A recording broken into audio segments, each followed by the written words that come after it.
We're gonna get you. Shut up, Linda! I'm gonna die. Shut up!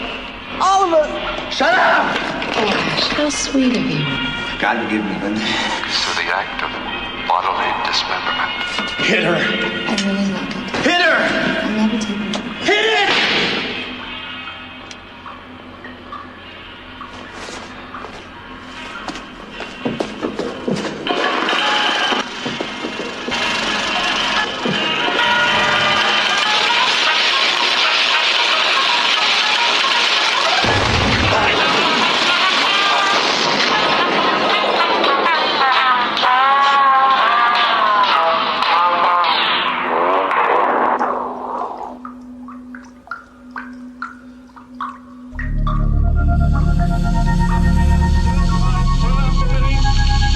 That the only thing we have to fear is fear itself. No. Be afraid. Be very afraid. There is nothing to fear except God. Whatever that means to you. Do I look like someone who cares what God thinks?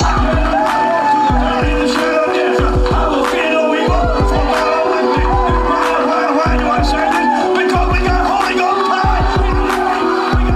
You're listening to The Fear of God, a podcast exploring the intersection between Christianity and the horror genre.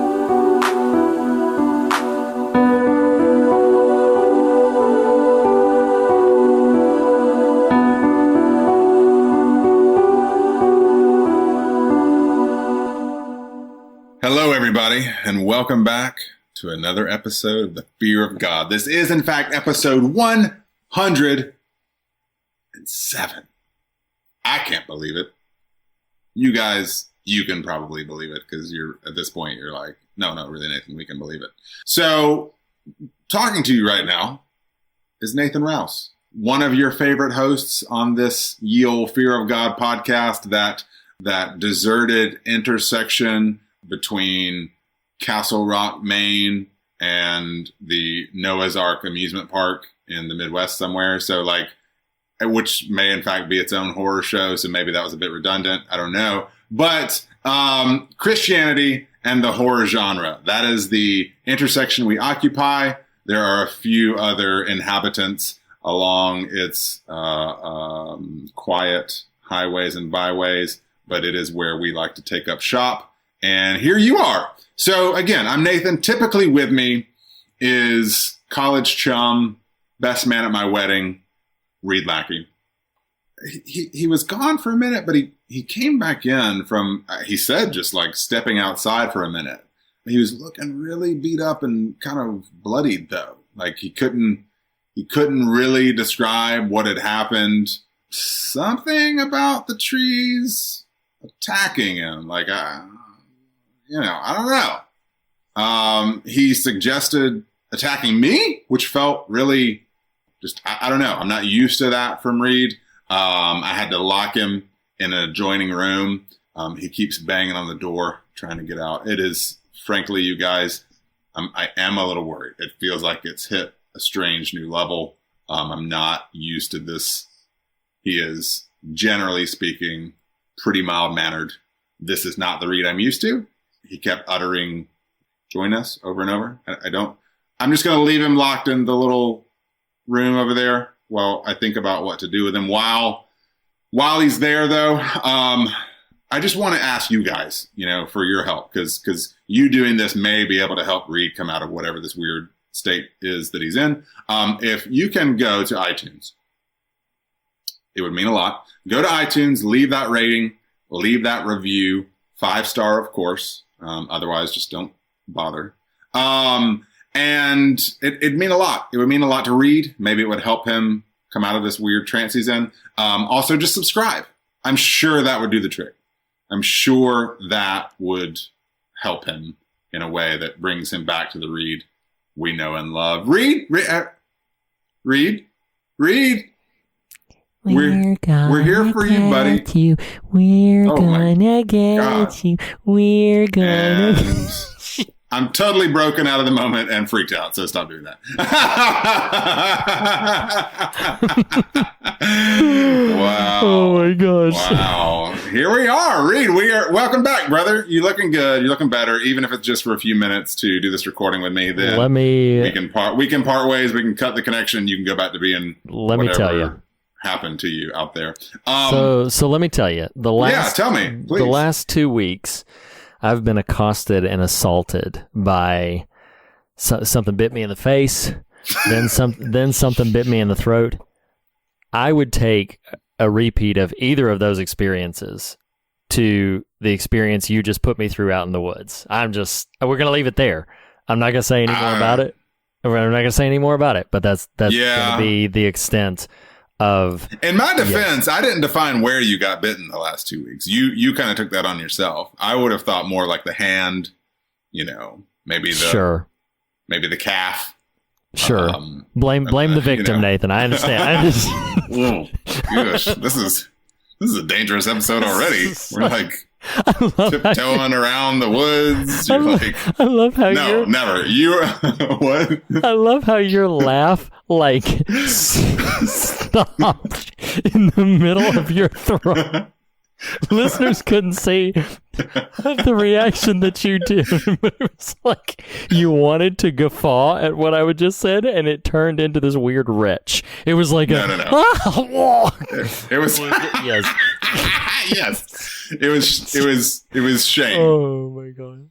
Yeah. Yes. There's a lot of I inadvertently blamed you. You then advertently shamed me. It's a weird circuit we've established very quickly here on this episode. Well, we are talking about the Evil Dead, and who knows what to make of any of it. So there's that. Yeah.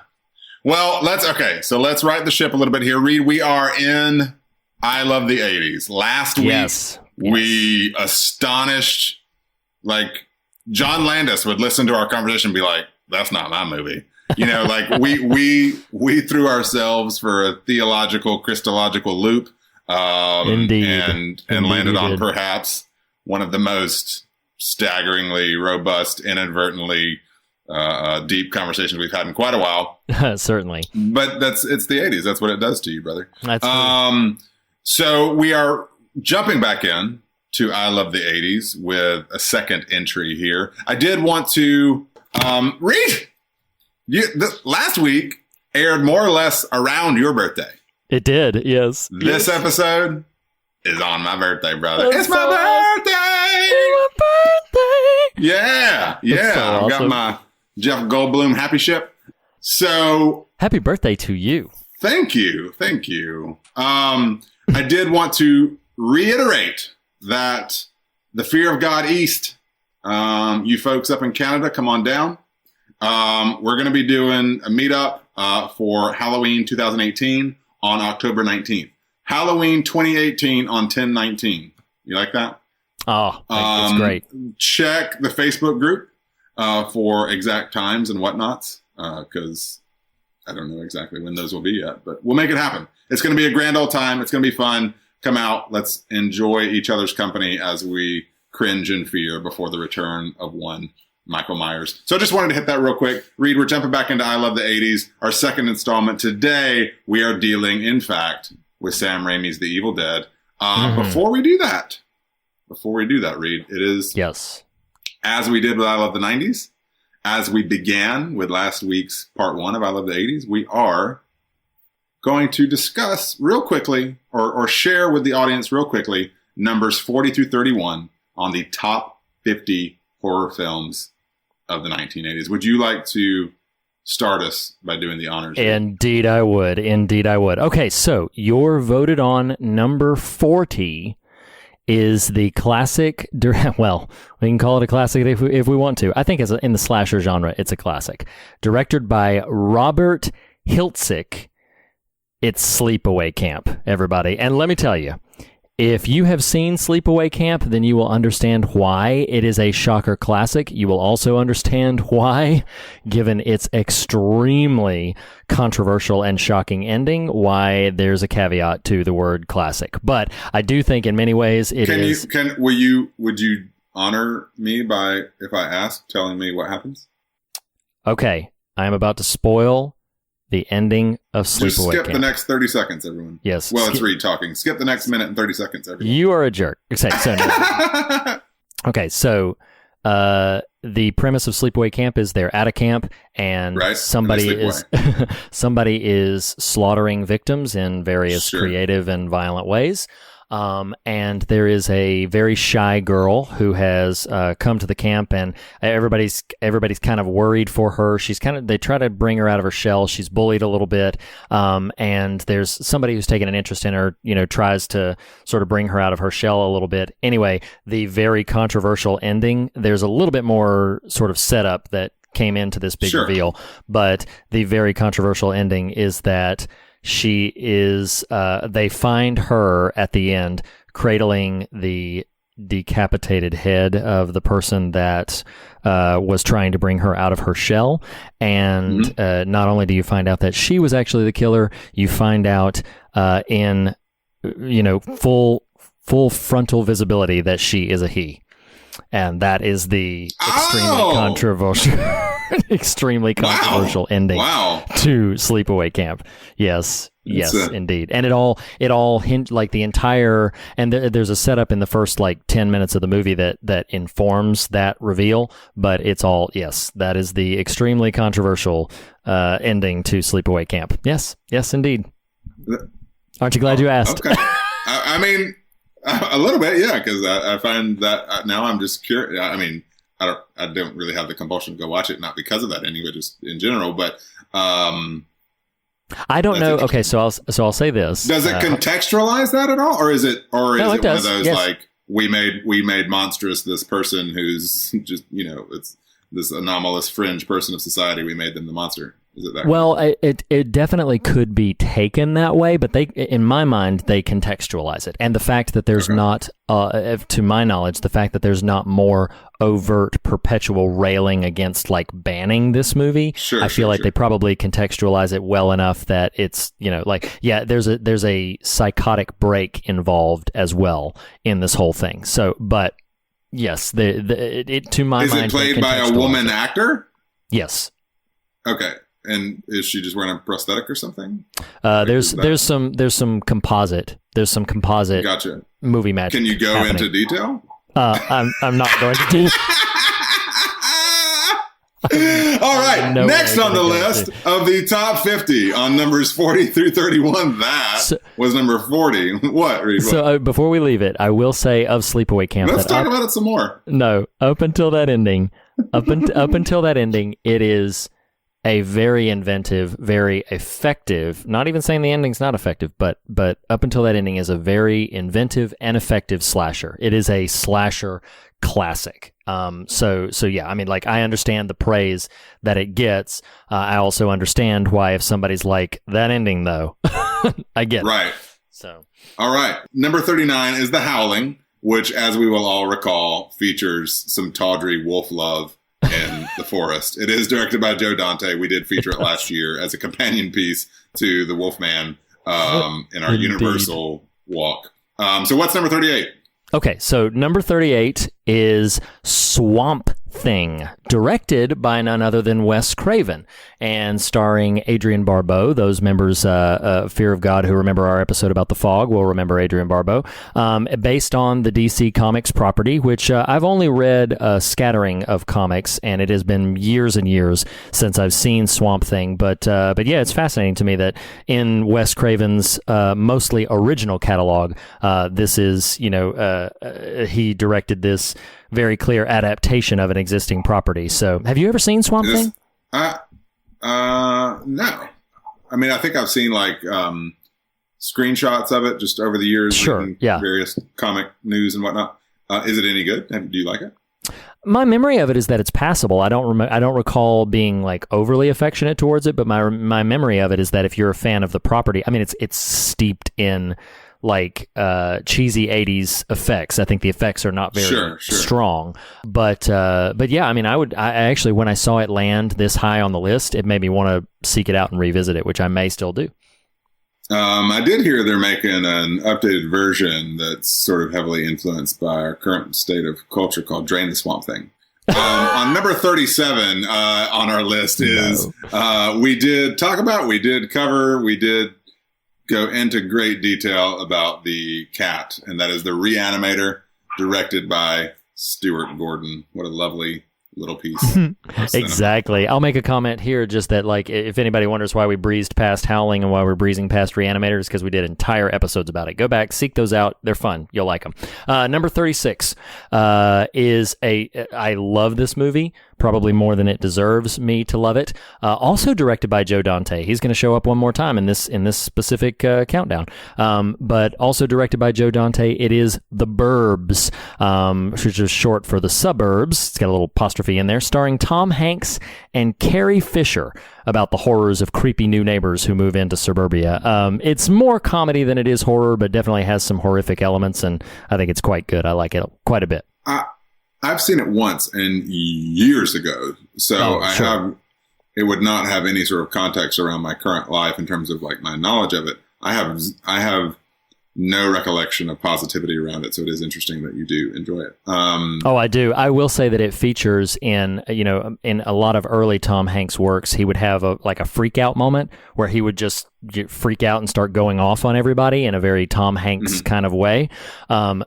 Hands down, my favorite of all of his freakouts is towards the end of The Burbs. It is glorious to behold. He just completely loses his mind, and it's fantastic. It's wonderful. All right. Well, number 35 is The Children of the Corn, directed by Fritz Kersh. It is based on the short story by Uncle Stevie, Stephen King, and it does star Terminator's Linda Hamilton, who gets to utter the now infamous line, "Come with me if you want to eat corn." Children. I don't even know where to do with you. I don't either. I love that you just left me enough room there for me to throw the word children in there. That's amazing. Like, I didn't know if there was a technical glitch that was happening, but I was like, all right, I'll take it. Moving right along. That's awesome. Okay, so number 34 is a film that I think is very strong, but it is not for the faint of heart in any way at all. It's Videodrome, directed by David Cronenberg of The Fly fame and starring James Woods. This is a bizarre, trippy, very provocative film, as so much of Cronenberg's work is. But yes, listeners are clearly very fond of it. Number 34. I have seen it, but it has been probably more than a decade since I've seen it. I remember liking it, but remember being like, whoa, okay, this is kind of extreme. Number 33 is Twilight Zone, the movie, which is a bit of an anthology film, if I understand it correctly. Yes. With installments directed by some of our favorites, Joe Dante, Steven Spielberg, John Landis, who we went in depth on American Werewolf in London last week, and George Miller. Is that Mad Max George Miller? Who am I thinking? It might be. I need to look it up. It might be Mad Max George Miller. I'd need to look it up to verify. It's no need to do that right this moment. We'll do it after the fact. But for again, anthology stories remade from the classic TV show, it is starring our old friend Scatman Crothers. But also featuring Dan Aykroyd and John Lithgow. So Twilight Zone, the movie, is number 33. I'm intentionally resisting scatting. I thought I was is it going to happen? Take us away. Please take us away quickly. Okay, all right. So number 32 is, yes, technically horror because it features a werewolf, but really not very horror. It is directed by Rod Daniels, starring none other than Back to the Future's Michael J. Fox, the werewolf who plays and is exceptional at basketball. It's Teen Wolf, everybody. Number 32 is Teen Wolf, one of your favorite horror, in quotation marks, films of the 80s. You got to wonder if that was like the log line, for like pitching this movie. Like, okay, it's a werewolf film. Like, okay, but he plays basketball. Okay, okay. Okay, so is in the NBA? Is he on a team of monsters or something? No. He's in high school. Nope. Everybody's just okay with it. Yep. There's no other it's just him. Okay, did he get bit by a werewolf? Is it just a metaphor for puberty? I don't know. Probably was. You grow hair in unexpected places.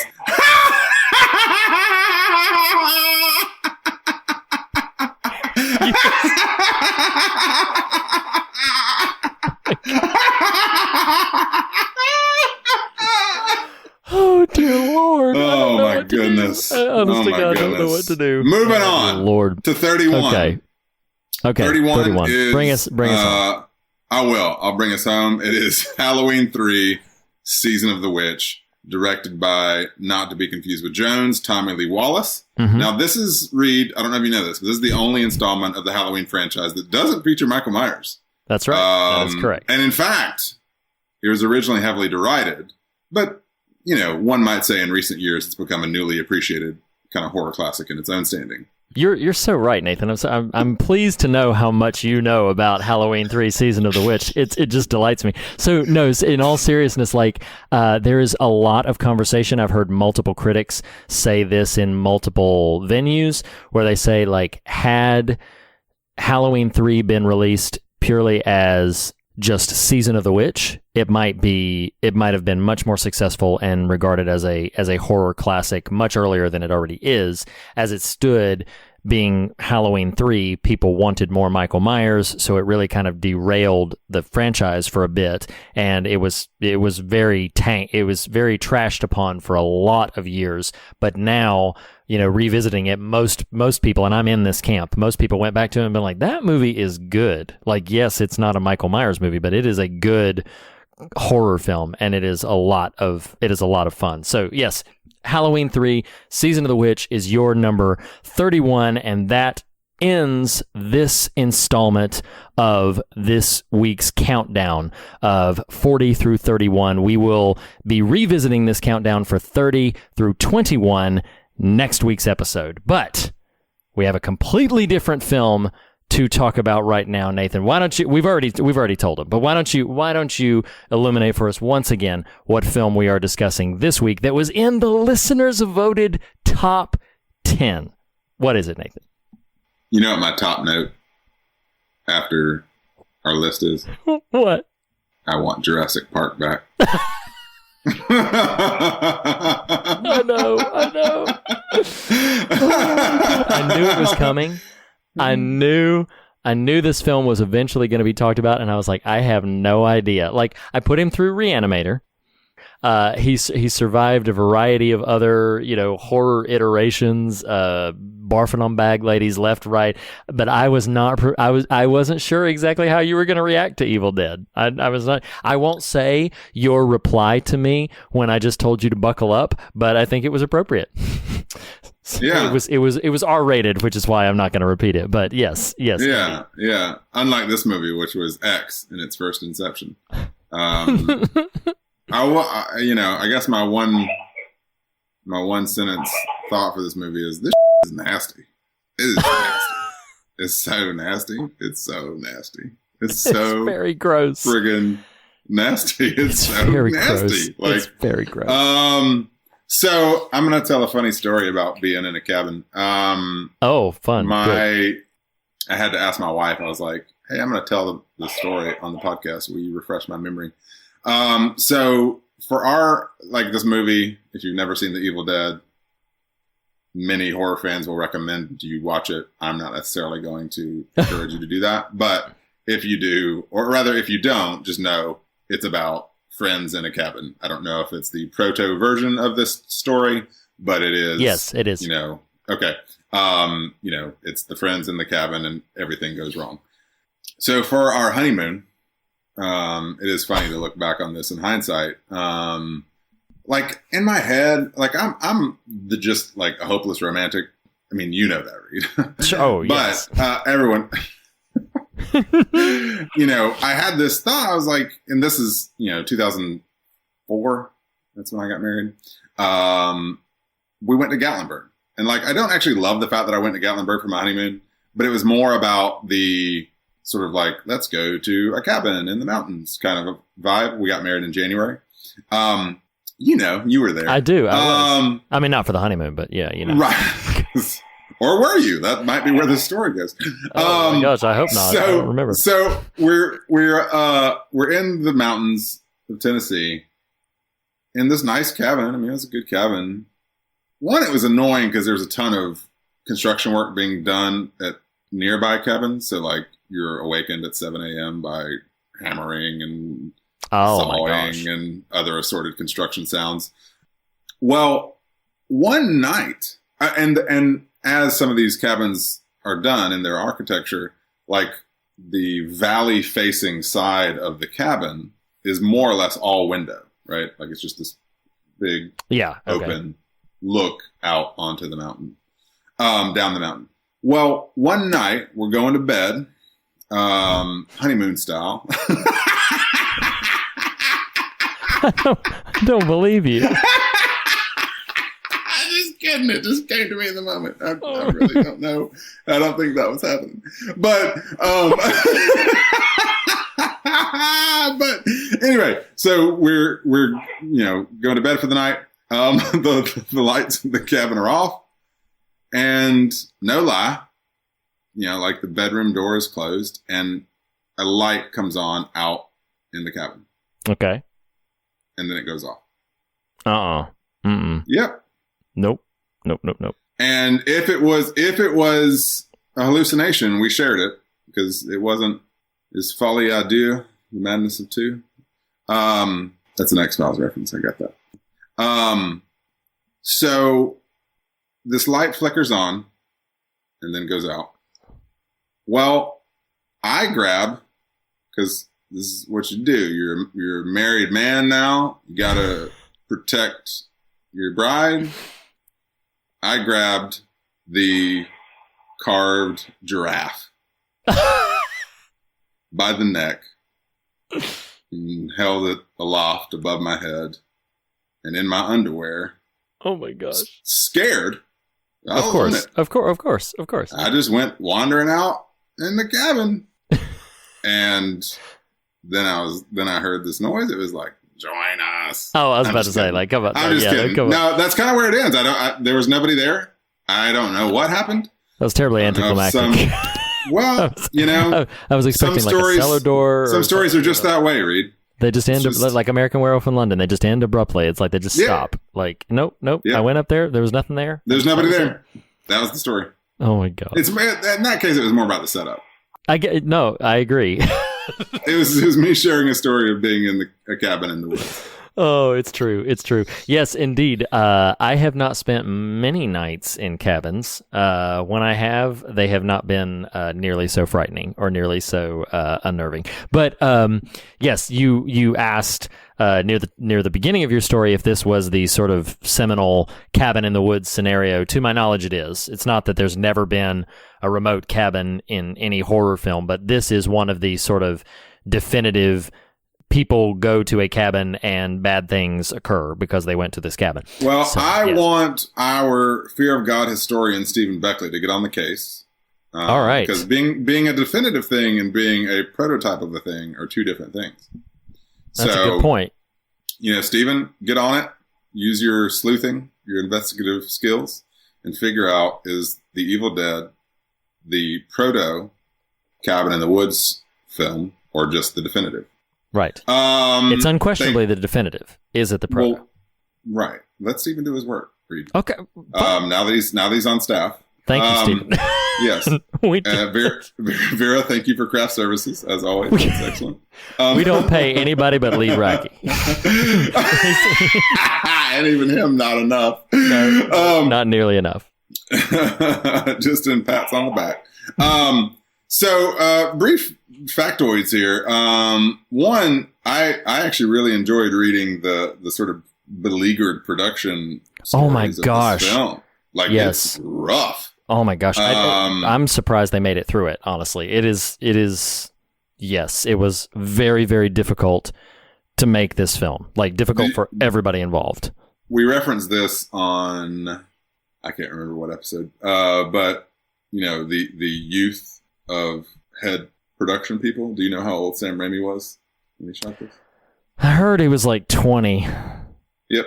He just turned 20 years old. That's infuriating. That's absolutely And then Joel Cohen was the editor. Yeah, that's exactly right. I did. Yeah, Joel Cohen, one half of the Cohen brothers, as it were, before they had ever made a film together. He helped to edit Evil Dead. That is exactly right. They very quickly made Blood Simple following that. Right. Well, so Raimi was encouraged. It's like Within the Woods, I think. He made a short film that was an investor ask, like, hey, here's what we're doing. It's a short film to gain investors for what would become the Evil Dead. Well, Joel Cohen, inspired by that process, is how Blood Simple got created. Yes. Which is just lots of cool little stories here. Yeah, that's pretty awesome. On a random production level, I did read, and it really made me squirm because I wear contact lenses. The contact lens or the eyewear for the actors who had to be the undead or the Evil Dead, they said would take 10 minutes to put in, which is dreadful. Like, that's so painful, horrible. And they were so bad, they could only be in for 15 minutes at a time. Yes. And in fact, the quote I read, and this makes my stomach turn, is it was like having a piece of Tupperware on your eyeball. Yes, that's what Bruce Campbell said. Yep. That really? Okay. Yeah. To get a comparable feeling, you'd have to put Tupperware on your eyeball. And I mean, like, not only was that horrific, and that's one of the more horrific stories of this, but it's even said that at the time, Raimi had a sort of an ideological belief that tormenting your actors was the way to sort of produce horror in them. So he, like, at one point, you hear stories that, like, at one point Campbell fell down and, like, hurt his leg.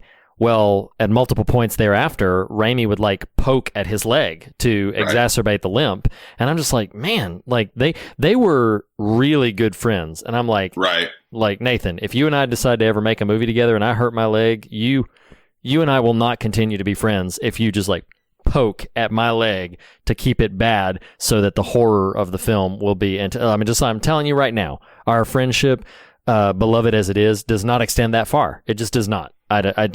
Note to self. Yes. Scratch that off. Yes. That do not plan for that. So interestingly, I'm going to do a little marketing here for Lionsgate. So this episode will air on my birthday. Wow. Additionally, if it's true to form, if the Wikipedia page is true to form, releasing today on my birthday is a 4K Ultra HD Blu-ray edition of The Evil Dead. So, for real? Oh wow! Yep. I'm very curious about the 6th or 7th home edition of the film. Yes. So yeah, what other, you got any other factoids? You mentioned home video. I mean, this, to my knowledge, this really thrived on home video. That it did not make terribly much in its theatrical run. That it was one of the films of the mid '80s that was, like, really thrived on home video release. Is that what you discovered in your reading? I think I read something that confused me a little bit, and come back and clarify this if we need to. But one, the word they used was disappointing with domestic, but that once it released internationally, it did make a good amount of money. Yes. More than paid for itself once it released internationally. Though it does look like they did have a pretty eventful sort of pre-major launch run of it. Like, they showed it in Campbell's hometown at the theater he grew up going to as its first debut.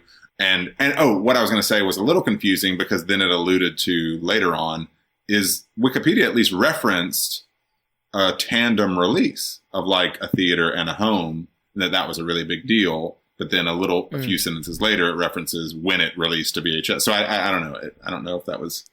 Yeah, I believe there were multiple releases of it, because a couple of times, like, it was banned, not ever in the U.S., but, like, multiple releases of it have taken place. They arranged for, you probably read this, they arranged for a screening. I don't know if this was a public screening that he just attended or if it was a private screening, but they arranged for it to get under the eyes of old Uncle Stephen King. Loved it. Yes. He loved and championed in fact, it film. was him and Irvin Shapiro, who had a hand in Night of the Living Dead, I believe, producing. I don't think it was a specific screening for King per se, as much as he was he was part of a screening. Yeah.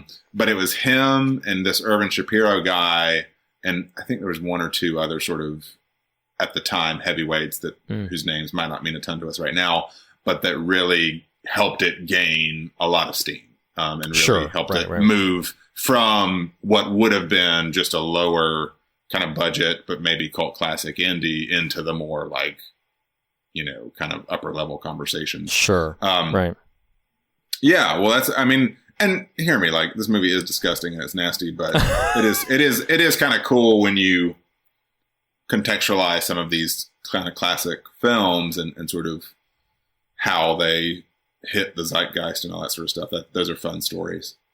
Well, and I equate this very much like they're of a different piece. They're after different intentions, but I very much put this on the shelf almost right next to Texas Chainsaw Massacre, which has its own sort of brand of disgusting, but in its way is very compelling, and in its way sort of, for me, maybe it doesn't for you, but like for me, kind of, I don't get very far removed from it before I'm like, I'm going to watch that again. I don't know when, but I'm going to watch that again. Like it's very compelling and provocative in its way, which is why I think it's so praised. This can easily launch us into likes, dislikes. I do think, and yeah, I resonate with your putting those as similar beasts, Texas Chainsaw Massacre and this. There is little to nothing that would, of my own, make me sit down and be like, I want to watch that again. Right. But with a certain distance and a certain pondering, I just watched it 2 nights ago, I think. I as the novice between us of these films, I'm often, I'll often watch the thing initially as like this artifact and then try to sort of, kind of just sort of dwell on it and figure out what I feel about it. I could see this one once you're past the initial disgust factor, which is high.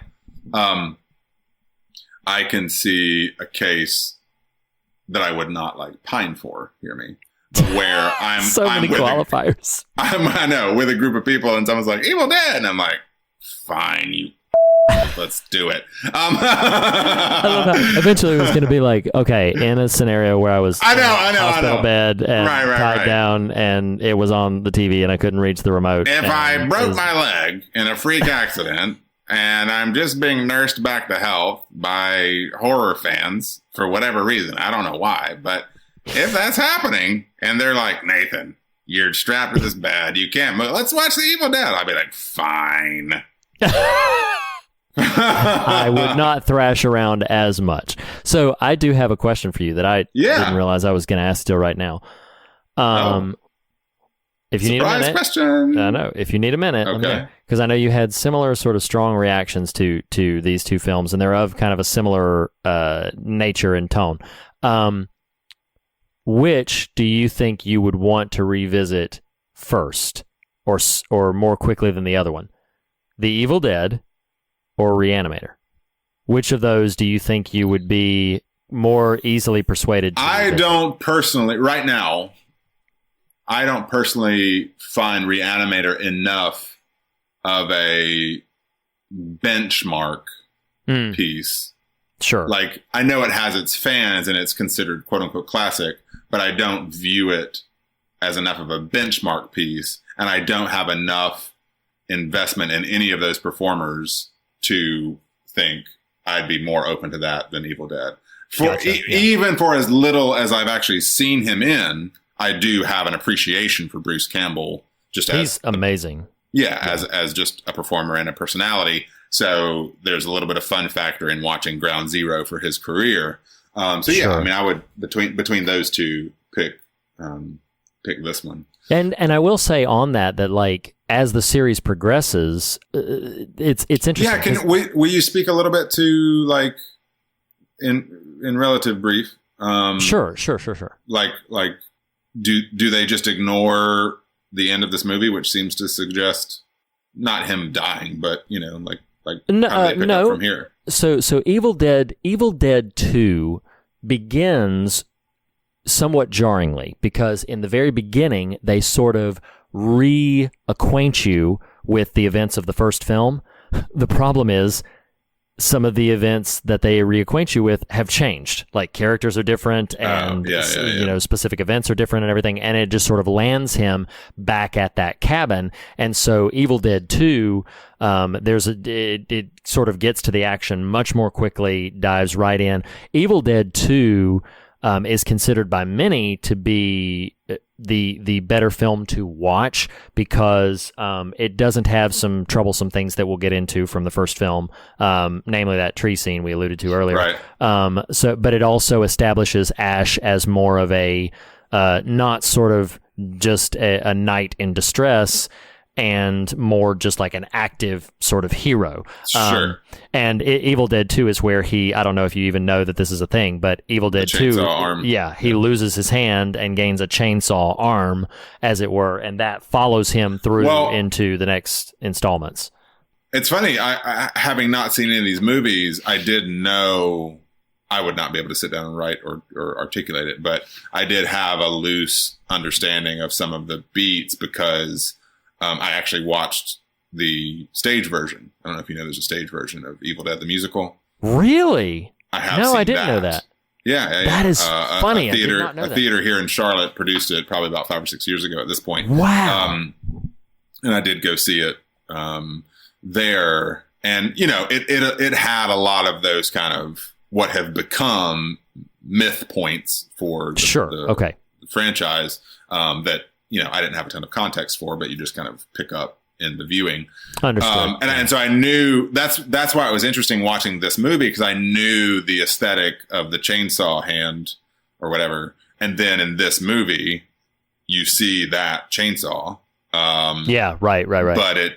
And so I was ready watching this for something like that to happen. Important to happen as far as that chainsaw goes. And it's really an afterthought in this film. No, absolutely. No, in the second film, about midway through, Evil like infects his hand and he has to chop it off. And Gotcha. So does the second film take place at the cabin? Yes, most of it. Yeah, most of it takes place at the same cabin. And so there's that. Army of Darkness migrates him from modern day into like the Middle Ages, like the Dark Ages. He's still fighting these Deadites, as they're called, but it transports him to the Dark Ages. But as I said before, I think specifically on our episode talking about J.R. Forasteros' book Empathy for the Devil, the TV series that emerged, Ash versus Evil Dead, I know this is a bit of a hot take, but I prefer the TV series Ash vs. Evil Dead to any singular installment of the Evil Dead franchise, and I do enjoy them. I like them all. Is it a sort of refashioning of the whole mythology, or it's Ash having experienced the events of the films later in life? It is Ash, the second. It is Ash having experienced everything from everything, and he's later in life. He's middle-aged now. That's a lot of stuff, Reed. What? Everything from everything. He's experienced everything from everything. Yeah. But I mean, it's what I love about Ash versus Evil Dead, the Stars series, is they, I believe, perfected. Now, listeners and rabid fans may actively disagree with me. That's fine. But I believe that the show bullseye perfected the tone blending horror and comedy, which I feel like each of the installments lean more heavily into one or the other. Like I feel like this installment leans more heavily into horror than it does comedy. I feel like Army of Darkness almost leans too much into comedy. I feel like Ash vs. Evil Dead really hit the bullseye for it is consistently very funny, consistently quite scary, and it is a lot of fun. So yeah. Is Army of Darkness, like you seem to allude to, or maybe explicitly stated, that Evil Dead 2 is considered sort of a step up or the premiere version of the films? Is Army of Darkness applauded for itself or applauded because it's applauded in its own right. If you'll recall, it was in the listener voted top 10 of our hashtag I Love the 90s. It is a very beloved film in its own right. I do think it's sort of fascinating in these instances to watch, I would have an openness to continuing into these films, maybe on a subsequent number 2. I do think it's fascinating to sort of watch creators develop a mythology in kind of real time. Yeah. You know what I mean? Like that's Sure. that's kind of a cool thing to observe over the course of, at this point, decades. Right. Does Raimi have a production hand in the TV series? Yes. Raimi directed the first episode, produced the whole show. His brother Ted, who is Right. they're like body doubles. It's funny. They're body doubles in these films. They call them fake shimps. I did see something about that. I didn't totally get it, but yeah, I'm not I did see entirely something sure about like where it all comes from. Yeah, but basically, yeah, if you're a body double, if you're like a deadite double, you're called a fake shimp. And Ted Raimi, Sam Raimi's brother, was one of the most prominent fake shimps and is in all of the installments of the franchise. The one installment that he's not that, and I haven't mentioned it yet, is they did a quasi remake / sequel, just called Evil Dead in 2013 or something. Yes, right? yes. Right. Now Bruce Campbell is not in that. It is kind of, but he had a producer hand in it. Yes, he did. Yeah. And Ash has a very brief cameo appearance in the after credits scene. That is really not even a scene. It's just Is the movie any good? I liked the movie quite a bit. I don't like it as much as I liked the core installments of this franchise. But it really establishes a very similar sort of. It digs in deeper into the horror and very specifically digs into the blood. Like the final 20 minutes are just literally like a hurricane of blood. And so it's, but I think there's a lot to value in it. Jane Levy of Castle Rock played Right. Jackie Torrance in Castle Rock. She's the star of the film, and I think she does a really good job. I think the film as a whole is very effective for the most part. It's just, it doesn't quite balance the humor and horror for me in a way that these other installments do. It leans more heavily into the horror. But I definitely think if you're a big fan of this franchise, I think it's probably a no-brainer that you should seek out the remake. I do think it's quite good. So yeah. Well, let's do this. 'Cause I feel like we're in a good way. I mean, like we've just spent 20 minutes talking about trivial bits, which are good and fun and actually interesting to me. Cause Sure. I'm pretty novice to this franchise, but let's kind of steer into the specific beats of the film. I love, like now. I'll speak broadly on a couple of these without getting too granular just yet, but I actually appreciate, although I do wonder now from my reading about how much of this was purposeful or just sort of winging it, as it were, by what looks like reading the production sort of process. But I kind of like that it's pretty shrift. Like there's not. Oh, right. Yes. Even from a scripting standpoint, there's not much. Kind of once you're past, even maybe before the halfway mark, there really is little to no dialogue. It's just. Oh, it's true. Yes, it's just him fighting. Yeah, his things. Yes. But so I think that's pretty cool. That said, I do love stupid stuff like. I think it's Scotty that tells the group, referencing the cab, and he's like, the best part is we get it so cheap. And someone's like, why is it so cheap? And I just wrote famous last words, and you get what you pay for. It's like... Right. Sometimes some of these things you just have to buy in. Oh, another broad comment. I think this will make sense. Despite clearly it being low budget, the film craft is really strong. Oh, absolutely. And it really illustrates, if you're unfamiliar with his work, why Sam Raimi ended up becoming a potent name, a formidable name in sort of absolutely the creative field. Because, even just different angles, it's got a remarkably high-minded score in places. Oh, yes. This is a weird score for some of these scenes. No, absolutely. Yes. In a way that maybe is intentional towards disruption and sort of discomfort more than just like, let's have a really pretty score for this weird movie. No, absolutely. Yeah. At times disarmingly lovely. That's what's really surprising about it, is that the score at times can be quite lovely amidst all of these just horrendous things that are happening. It's crazy. One of the first notes I took really noticing the film craft was that great sustained shot of the car cruising to the cabin. Yes. You know, just kind of from the rear of the car. And if you're not going to watch this movie, which I wouldn't blame you, but if you do have a broken leg and you're surrounded by horror fans and they want to watch it, you might find yourself intrigued. But the story is pretty straightforward. 5 friends find themselves in a cabin through a series of strange events. Unlocked around the cabin is this demonic sort of entity by way of this Necronomicon book that they find in the cabin. And the demonic entity starts attacking the people. The people start turning into, as Reed has referenced multiple times, these what come in future installments to be called Deadites. Bruce Campbell's the only one who survives the film. Spoiler alert. Well, yes, only one who is suggested to survive the film until it looks like he may not. That's right. We can talk, as you know, I don't know how much, if at all, you want to steer into the controversial scene, but I do love after it. And this is, again, some of these, like, there's a certain level of idiocy you have to buy in these movies sometimes by its characters. Yes.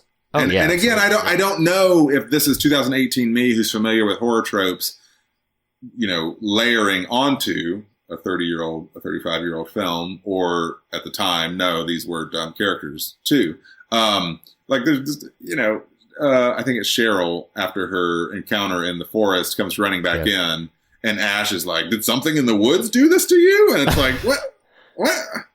No, nothing in the woods did this to me. You know what I mean? It's like, what a stupid question.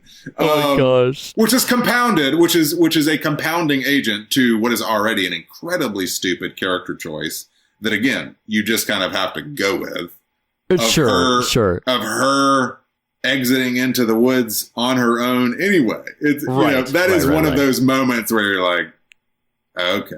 You should have done that. Yes. Yeah. I know you're stupid. I don't know how you don't know you're stupid right now. You know. Like, well, it's funny because when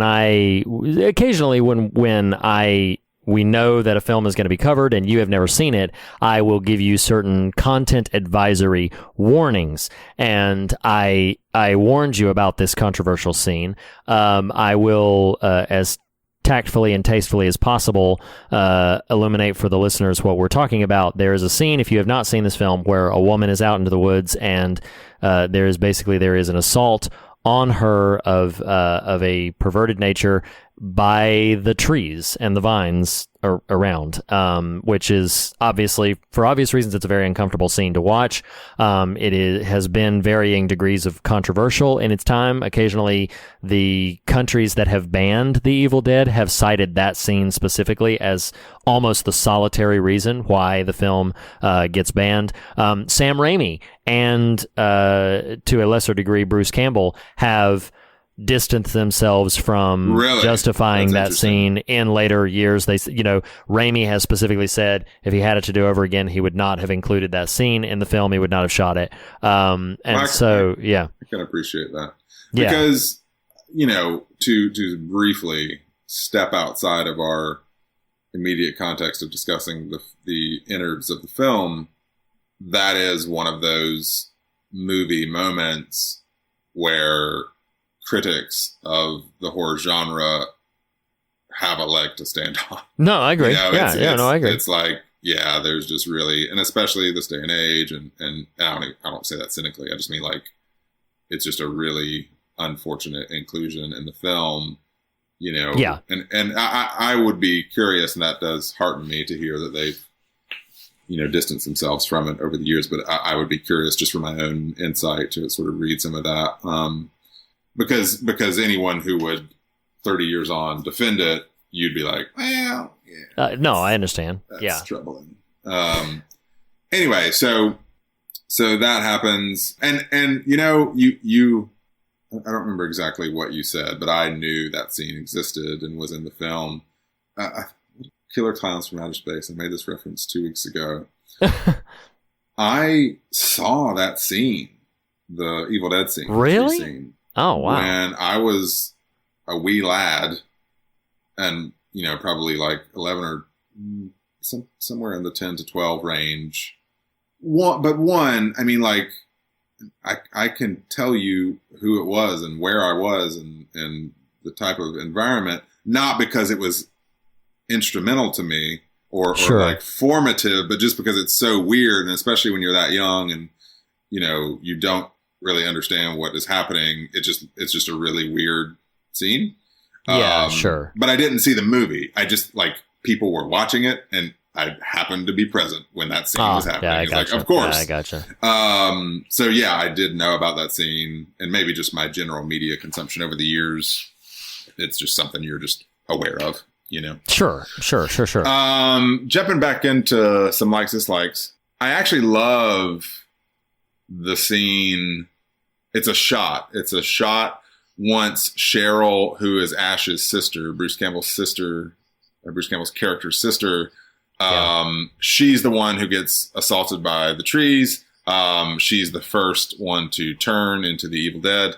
Well, before she turns, she wants to leave and is expressing hysterics over being there. So Ash, they try to leave. Well, there's this great shot once they discover the bridge is out. That's another funny, talking about some stuff you just buy, like the level of ricketiness of that bridge on the way out. You're like, yes. Okay, sure. Yes, you're right. Exactly. Like, all right, whatever. But there's a great shot of Cheryl and Ash tussling in front of the car. Do you remember what I'm talking about? Oh, yes. Straight on shot with the headlights staring at you. It's a really well framed shot and just sort of, again, for the obvious low budget, some of these things that just really stand out. My last on the likes, dislikes, Shelley. So Linda is Ash's girlfriend. Is that correct? Yeah. Yes. Shelley is Scotty's girlfriend. Shelley, when she screams at the window from the other room. Yeah. I love how there's just zero urgency to Ash and Scotty. I know. What? Just the passive way in which it's literally creep up. They may as well be watching the game. Yes, and just kind of turned off muted the TV to go to the fridge. There's no haste, like someone's in peril, much less the one person I purportedly love is in peril. It's just right. I'm going to go get myself another beer. And they just happen upon a woman in hysterics. That is exactly the speed at which he exits the couch and kind of Ash doesn't move at all. Yeah, no, he doesn't. He stays right there. He's like, you're fine. Oh, well. You're good. Yep. You got this one. You mentioned earlier the shot. There's some phenomenal shots in this film. I'm going to cite two. There's a scene where it almost looks as if there's a couple of askewed shots. They're wonderfully framed, but there's kind of some askewed shots. And there's one where it almost looks like the ground is kind of wrong, it looks actually in the shot like Ash is kind of tilted the wrong way. It creates a kind of an unnatural feeling. Well, that was achieved by just parking the car on an incline and then aligning the camera such that the ground looked normal, and then having Ash step around and step in front of it so it looks like Ash is kind of bent in an awkward way. And just little, you mentioned the strength of the film craft, little subtle creative touches like that. I love the shot when the projector is on him and blood begins to drip on the projector and he's saturated in blood himself at that moment. But then the effect of the blood kind of running down the projector lens as he's standing in front of it creates this big, massive sort of rain down of blood. And it's, again, really effective shot. There's several effective images in this film that I think... Well, apparently the very last shot of that starts outside the cabin but moves into the cabin and then out the front, that's on a bicycle. Yes. Yeah. And it collided with him at one point. Really? Oh, yeah. I mean, I would believe it. I mean, it's just in Campbell got so abused in this. At one point, purely accidentally, a cameraman slipped and smashed the camera into his face, knocking out teeth and everything. Campbell got so abused in this film. Wow. He just got pummeled. Well, because there are many, let's jump into some scares / just make you want to vomit stuff. Sure. Before it gets too nasty, Scotty's yelling boo to Ash after he's gone down in the cellar. It did make me jump. Yes. That's a creepy shot.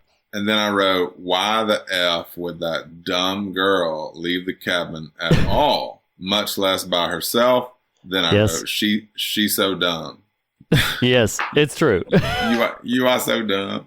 I mean, it really is. You're like, all right, whatever. Okay. It was not the best choice. It wasn't.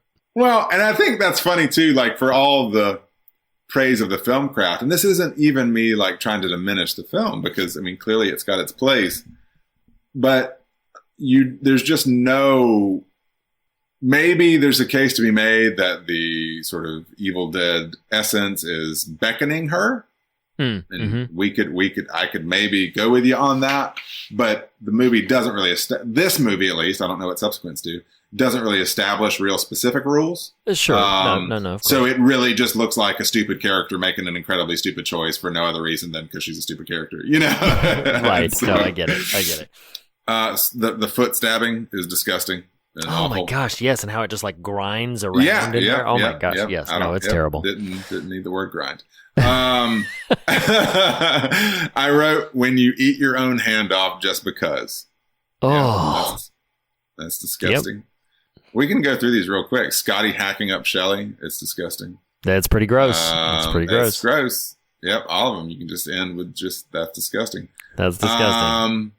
The gouging out of Scotty's like corpse eyes. That's yeah. I'm staring at that. Scotty's whole second death, the eye gouge. Yes. Unplugging the limb and him just leaking everywhere. Like a gross faucet. You didn't need grind. I didn't need leak. Yeah. Well, it's leaking everywhere. That is what happened. Yes. After that grinding. Gross. I did love speaking of stupid character stuff, like, I love that Ash has just watched Cheryl and Shelley, and at this point, maybe even Linda has started to succumb. Yes. And Scotty shows back up, and he's a mess. Yeah. And Ash has seen all this stuff, and he's telling Scotty it's going to be okay. I'm like, what?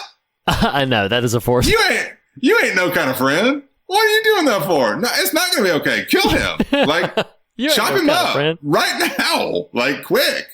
Jeez, you people are so dumb. I don't know what it is about this film that has just brought out the deep South in you. You're like, you are so dumb. You ain't no kind of friend. You are so dumb. Hide your kids, hide your wife, because these fools are so dumb. No, you ain't didn't. no kind of friend. Now I will say, not gross, but actually genuinely creepy is Linda's sitting in the doorway. Like, oh my gosh, what I did, the we're gonna get you thing. Yes. Yeah, that's nasty. That is so unnerving. Shredding Ash's leg at the gravesite. That's disgusting. Oh, with the fingernails? Yeah, like clawing down. That's just awful. Oh, and awful. Then I wrote, getting back to my southern roots here, I said, why has everybody got to be spitting and spraying milk everywhere? Why y'all got to be doing that? Chop off a limb. Milk. You know, someone gets chopped up. Milk everywhere. Blah, blah. Evidently, that's all your insides are, is just milk. Yeah, just milk. Just blech. I wrote, Linda's leap is so gross. When she like Captain America jumps and he just beheads her with the shovel. It's like, okay. No, it's true. It's so true. I mean, it's a bit. Yeah. But then what's even worse about that is like the body lands on him and then starts humping him. Speaking of grinding. Yes.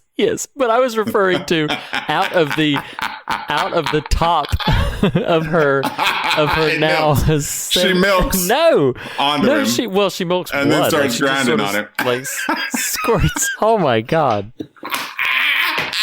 Why did I say we should watch this movie? I don't know what's wrong with you. Oh my God. You are so dumb. I made a bad choice. You ain't no kind of friend. You actually said that to me. What did I say? Texted me. You said you are not a good friend. You texted me that in the middle of this movie. Yeah, well, that was in the middle of oatmeal pouring out of Scotty's sleeve. I'm like, this is friggin' what on earth? I'm watching like claymation Christmas garbage. just break people, just like barfing and breaking and nasty, just everywhere. You're on claymation Christmas garbage. I miss that claymation Christmas. I love that show. Them California raisins. Yeah, and with the bells and he's ringing so the great. other one. It's great. It's so great. Yeah, but that is not what's at the end of Evil Dead. No, although they don't milk similar. on each other like these people do. Oatmeal pouring out. He just leaking oatmeal out his arms. Like, oh. God, I like oatmeal too, but damn, you show me that. I'm like, no more. Gosh, that is so funny. And you know what's funny is listeners who may not have seen this film, like, let's just set this up. This film is about like 15 to 20 minutes of setup, establishing things. And once like it all starts to go down, it is just scene after scene of what you have so eloquently described as, that is so disgusting. There's lots of milk and oatmeal everywhere. That is all it is. Pervasive. Like the last hour of this movie is just pervasive. That's so disgusting. Like that is all it is. And yet strangely compelling.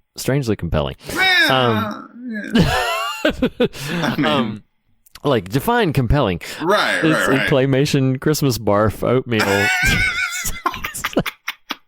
I don't know. I mean, just like decapitated bodies just grinding on folks and just oh my God. pipes bursting with bloody nasty and the torment that these people went through though, like these people went through like in the cabin is rivaled probably only by the torment that the actors went through presenting the torment that these people went through in the cabin, because they said that the cabin had no like functional electricity or running water or anything, so they hadn't showered or bathed in like days. And yes, it was a horrendously. Listeners, go down the rabbit hole of just Evil Dead production woes. It is nearly extensive. Endless. Yes, it is quite extensive. But for the sake of time and for the sake of pivoting us out of That's So Disgusting, you want to get into what might be considered a theme for this film? I'm anxious to hear it. You gang? Yes. Hell if I know. So here's what I latched onto, and I'm going to preface this as we sometimes do by just saying like, okay, maybe this is a touch of a stretch. I don't think it is. But so we haven't really said what causes the mayhem to go in the film. But it's basically there's this book called the Book of the Dead, also known as the Necronomicon, and there was supposedly a previous professor who was studying this book and read passages of it and recorded those passages. So our 5 characters... Like audio recording. Yes, audio recording. So our 5 characters stumble upon this audio recording and play it. And when they play it, that's what sort of awakens the titular Evil Dead of the film. And here's what I latched onto. I thought, these characters really did not transgress. We talked extensively last week about like sort of consequences for transgressions and haunted by the ghosts of our poor choices and everything like that. Like they really just sort of arrived on this scene, and it stuck out to me that I was like, these are really just in the wrong place at the wrong time, utterly unaware of the danger that is, preparing to consume them. And it's interesting to me how like they play this audio recording, the thing wakes up, begins to haunt them, and it's very predatory in nature, like, the we're going to get you. It's very sort of consumptive as an entity, this dead spirit, as it were. And it just got me thinking about the possibilities of you're just in the wrong place at the wrong time. A thing is said, a thing is done, the wrong door is opened, something that is purely coincidental, and now you're stuck in this sort of tormenting situation that refuses to die. And I'm thinking about victims of trauma, victims of abuse, victims of intense psychological distress. It's like you are in a situation, not necessarily by your own choosing or your own impulses, but you have suddenly found yourself in this situation, And again, a thing is said, a thing is done, a door is opened, something occurs, and as a resulting of that, now you are just beset on all sides with an inability to escape it, an inability to overcome it, and it refuses to die despite your best efforts. And so it's less so much about like a lesson learned kind of thing, so much as an experience to latch onto of this kind of struggle that people can have to try to get out from under the thumb of these experiences that just simply will not let them go. If you want to call it a victim mindset, that's the way that's phrased, like this victim mentality, that has some baggage associated to it. But I'm thinking very sincerely of people who are sort of trying to come to grips with trauma or abuse or transgressions that came to them, and they seemingly are unable to escape the pervasive clutch of this thing. And as I was watching it, I was just it sort of resonated in me how, again, pervasive it all is, how utterly unstoppable it all is. Like it just will not cease. There is no degree of violence that he could do to any of them to make them just completely stop. They would just keep coming. And I don't know, that maybe it's a bit of a stretch. Listeners might be like, that's kind of, reaching a little bit. And, maybe I'll own a little bit of that. But it really did stand out to me without too much effort, this idea of you suddenly find yourself into a condition that you cannot escape, and you're warring against things that will not stop, and no degree of your efforts will allow you any release or any overcoming from that. You just live under this perpetual sort of cloud. And maybe it's not just about trauma or abuse. Maybe it's depression. Maybe it's distress. Maybe it's some sort of feeling of anxiety, something that is just simply pervasive and refuses to die because of previous experiences that you've had that won't let you go. And if for no other reason than a sympathetic sort of awakening, that's kind of what I was thinking when I was watching The Evil Dead. Do you think I'm stretching? Do you think it's too much of a reach to sort of see that in this film? I'm asking honestly. No.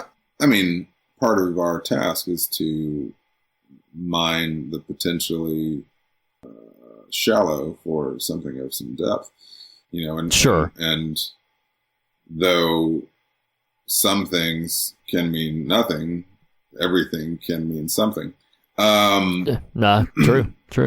What that does call to mind, though, your sort of, because I will say, at least the way you've left it, and I know this wasn't your intention, but the way you've sort of verbally left it feels a little hopeless. No, I know what you mean. Yeah. We're going to just be continually, for those who have dealt with trauma or what have you, you're just going to be perpetually assaulted by these things. I know that's not what you're saying, but no, of course. Yeah. It's funny what that makes me think of. And this is me tiptoeing into a thinner limb than even you might have felt you were in terms of directly tied to the movie. But I've alluded, especially on 101, to some of my own personal sort of history and things. And I have a dear friend here in Charlotte who helped walk me through that season. And I remember having this real kind of heartfelt sort of entreaty to this peer where I was basically like, what does forgiveness look like? Like, what does that mean? And in the context of what you're describing, what I was personally experiencing was like, I feel like I can't, everywhere I look, there's this thing, and a situation that is visualized in so many facets of my life. What do I do to kind of push past? And so, how do we make our way out of these oppressive states? And I do want to distinguish a little bit here. I do think there's clinical sort of depressive states. There's, sort of things that are a bit outside even just, I dealt with some terrible things. I don't mean me, Nathan, but any person. I experienced some terrible things and I'm trying to figure out how to reorder my life in light of them and move into some wholeness. So, a little bit of distinction there and sensitivity there for me personally in that season of trying to reorder life. And maybe this is helpful. Maybe this alludes to a little bit of what you're scratching at. What this person said to me, who himself he's an introvert, and he was like, to me, forgiveness, it was a good metaphor.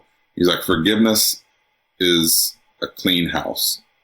And he just invoked this really lovely image of our sort of internal self. Like, wow, to him, for his sort of normal state of life, a disruptive house, his house out of order, like literally, physically, not like this metaphor, like, right, of course, things not in the places they're supposed to be. It causes this disruptive interior experience, and that the not even just cleanliness, but the order, the sense of purpose and place of what one might call a clean house is how he analogized forgiveness. The ultimate point being, when we actively choose to no longer let the things that cluttered our home be either A, present in our home, or B, not be repurposed in a new fashion in our home. Thus, now have places, now have appropriate, spaces within that interior self. I don't know if this is making any sense at all, but I mean, pulling out that notion you were trying to articulate of, when you feel, and maybe I'm responding to what this sense of, okay, how do we in the function you and I serve in this show, as even though we try to explore more than to explain, not just leave each other in a state of, well, some days you're just going to be assaulted by the evil dead and you're going to lose. You know what I mean? Like how do we, in a long view, sort of develop some mechanisms as ways out of that? Well, I mean, let's dig into this for just a second, and I think the through line is probably cleaner than either of us knew or intended. I mean, think about it. You keep using the phrase that your friend had shared with you, the metaphor of a clean house, right? Well, we are in the film in a remote cabin that is the very definition of not clean. It is saturated by the remnants of this Necronomicon's effect on it and the spirits that encapsulate the woods about it. And so many people could find themselves either through lack of forgiveness or through some other sort of condition of heart or mind, find themselves in a house that is simply saturated by these old dead things, that are to a degree hungry and will not release them. And I mean, that stood out to me so much when you were sitting there talking about like the idea of a clean house. I'm like, yeah, I mean, clean the cabin in the woods, and make it into, I don't have a very specific scripture reference in mind, but it does call to mind, I believe it was in Isaiah, somewhere in Isaiah. I'm gonna take a wild stab that it was Isaiah 38, but if listeners look up the story of Hezekiah, but there was a man that the prophet Isaiah came to, and he told him, it was that phrase of put your house in order.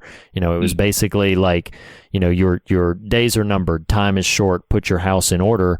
And I think not necessarily just in terms of a fatalistic mortality perspective, but just the value of that understanding of put your house in order. And so much of it that we need to consider is this idea of forgiveness, of forgiving those who have wronged us, either through intentional transgression or through a lack of care to things like, in other words, they didn't mean to, but they did it, or the times that they intentionally, intended harm. And putting your house in order sometimes means like cleaning those kinds of things out. In this particular installment, how Ash, for the moment, rids himself of it is by, casting the book into the fire, and that sort of temporarily releases the hold that it has on him, and he steps out into a new dawn. And yeah, I mean, I do think there's a lot of value in just understanding yeah, if you're residing in a house, the proverbial house, as it were, if you're residing there and it is just saturated with old, dead remnants of things gone. We talked last week about the sins that shame us and haunt us, but I'm thinking more now in this context of the things that maybe aren't related to what we did, but maybe were done to us. Just they linger in the house, and Sure. because they linger in the house, and yeah, we will not. We may try to ignore them, but eventually, they may come calling for us, as it were, and they will hinder your ability to navigate in a free and whole and healthy living type of environment. And so I don't know that there's necessarily much more that needs to be said about that. I think the metaphor is strong. I think it's there. I think if anything else, you could see, this idea of the evil dead as like we ourselves have lingering things in our home through, unforgiveness and through all sorts of past traumatic events or past pains and wounds. And it is hard work to put your house in order, but I think valuable work. And clean. I love clean the cabin in the woods. Like I like that. It's time to give the cabin in the woods some spring cleaning. I love that. I do. I love it. Well, and I also think what it just called to mind for me too is to keep us aware of ways in which we've encroached on other people's cabins. You know what I mean? Yeah, of course. I don't know. Stuff like that. I always just try to, we need to appropriately and cogently and soberly wrestle with the ways in which we've been impacted by others' sort of actions or just history or whatever. But at the same time, I think maturity dictates that we also keep ourselves attuned, not in a self-flagellating way, a la last week, but keep ourselves attuned to the ways we've potentially cluttered and or saturated other people's sort of life experience. No, I totally understand. All right, Riri. I like love it. the 80s like number it. 2. Number 2, indeed. As we do on every single film, we are going to rate The Evil Dead, Sam Raimi's The Evil Dead, and our very specific metric of David S. Pumpkins, that of style, scares, and substance. I'll take the lead on this. Nathan Rouse. On the area of style, I think that the film is admittedly and undeniably very gross, often disgusting, very outrageous and in your face, but I personally find it to be just inescapably compelling. In the area of style, I'm going to give it 4.5 David S. Pumpkins. If I ever find myself laid up with a broke leg, no, or a shredded leg, or a pencil stab and grinded leg. Oh no. No. I don't know. I'm kind of torn. I mean, I can see its value as just sort of the communal Halloween horror type of experience once you've calibrated your stomach to it. Sure. I'll land at a 3. Okay. All right. I think someone could theoretically make the case for higher to me. I think for the moment where I'm feeling, I'm at a 3. Awesome. Okay. Where are you for scares? Maybe this is me being stupid, like I've accused all these characters of being. I didn't totally find it scary as much as just generally repulsive. You know what I mean? Yeah, I hear you. I'd probably go with a 3 on scare. Okay. I think there's some incredibly disturbing moments. I'm going to land on a 4 for scares because I think there's, and again, maybe not necessarily nightmarish, but man, there are some just undeniably unsettling and disturbing moments. Later installments play them as much for laughs as for anything else, and I think to the betterment of them. But there's some really disturbing shots in this film. Although it's admittedly, it's possible that through my half squinted eyes, I missed things as I just understood. recoil and cringe and like, oh my God, Reed's the worst. Oh boy. As far as substance goes, now I'm tempted to bump style up a little bit in hindsight because I do think the film craft is strong. Can you change? Is it too late to alter my? No, it's not too late to change. It's I've never done too this. late. I've never done this. I know. It's never too late. Bump style to a 3.5. It's not a major change, but it's enough to make me feel. No, that's fine. Able to sleep at night. Because substance, I'm gonna land at a 2.5. I think it's kind of paper thin on the substantive portion. Sure, I hear you. Yeah, so I'm gonna land there. Yeah, I mean, I'm not going to disagree very much. I think that what substance there is in its stylistic choices. I don't think that there's any way in which we can justify that Sam Raimi was actually scratching for even what we gleamed from it. Right. I think what we gleamed from it, as is frequently the case, is what we brought to it. I mean, when we're both for substance or for themes being like, is it there? I think. Yeah, I know, right? We'll just say it's there. Yeah, I know. So I'm going to join you in your 2.5. I'm going to, because I do think that's, it's not devoid of substance, but yeah, I do think that you have to kind of stretch a little bit. You have to reach for what you have. And that means that we give The Evil Dead 6.5 out of 10. David S. Pumpkins. It is at least, on the David S. Pumpkins meter, it is at least as good as The Shining and Zack Snyder's Dawn of the Dead. So you just let that sink in, ladies and gentlemen. So, funny. But yes, 6.5 out of 10, David S. Pumpkins. Man, I'm so excited to be in the middle of the 80s. This has already been tremendous fun. I am super thrilled about the films that we have coming up. Next week, we are going to be we've already kind of broadly addressed this franchise in an earlier installment, but next week we are going to be diving into the first installment of the landmark Jason Voorhees franchise. That's right, ladies and gentlemen. Next week, one of your top 10 80s films, Friday the 13th. Check it out.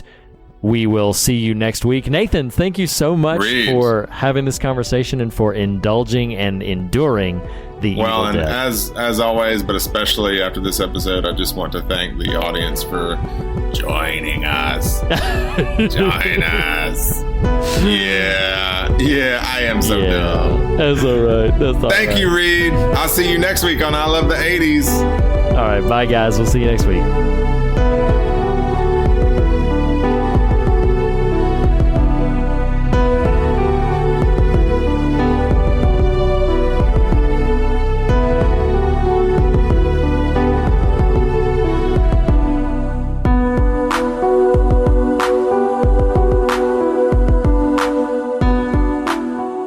Fear of God is the beginning of wisdom, but not the end of the conversation. And you can continue the conversation in a variety of ways. You can follow us on Twitter at The Fear of God. You can like and follow us on Facebook or join the Facebook Fear of God discussion group. You can follow us on Instagram at Fear of God Podcast. Go to morethanonelesson.com for show notes or to leave a comment on this post or any of the other official episode posts. Email us at fearofgodpodcast@gmail.com. And last but not least, if you listen to us through iTunes, we would greatly appreciate a rating or review. Thank you for listening. We'll see you next week.